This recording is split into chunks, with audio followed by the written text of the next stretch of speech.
Hi, guys. My random thought for today is what is criteria and what is important to dog training? Good morning. My name is Paula Hoger. I am the owner of Shake-a-Paw Dog Training.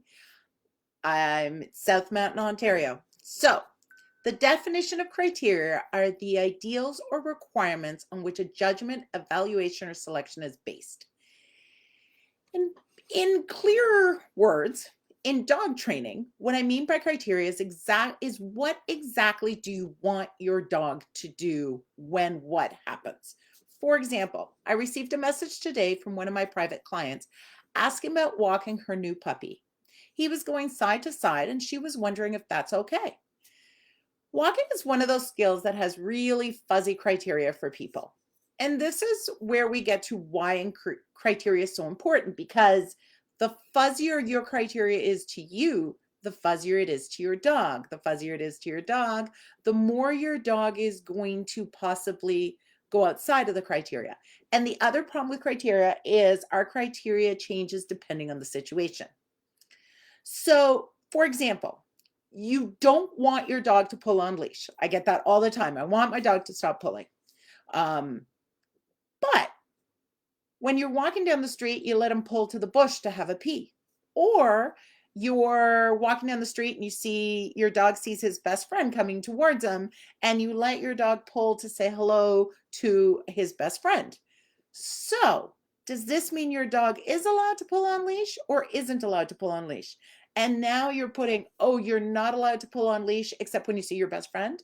What about if it's a dog that looks like your best friend? Like, you see, this is where it starts to get really fuzzy. And the fuzzier it is, the less your dog's going to be clear on what's expected. And if you can't answer this question clearly, I guarantee you your dog isn't able to answer it. And in this situation, for sure, the pulling gets rewarded, because when he pulls, he gets to the other dog. When he pulls, he gets to the bush to relieve himself, and smelling, which is very rewarding for dogs. So in this situation, your dog will end up pulling because you start to be very vague. For me, my criteria for my dogs when walking on leash is I expect them to walk. Nothing is available, not the bush, not the dog, not the cat. Even if I'm standing, the other day I was standing in line at a store that allows dogs in, and my dog was looking at the person behind us in line. And because of COVID, we're nicely 6 feet apart. And she was all wagging her tail, but she was sitting calmly beside me because she understands that nothing is available when you're on leash. Now, I did end up saying, go see. And after I say go see, she is allowed to walk up to the person and visit them. So that's it. Very clear criteria. If you sit quietly, I may allow you to say, I may reward you by saying go see and letting you go. If she'd have pulled towards the person, we would have walked away and she would have lost the opportunity to see a person.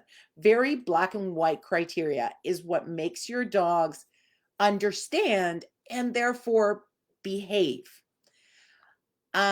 So do you have clear criteria for your dog in all situations?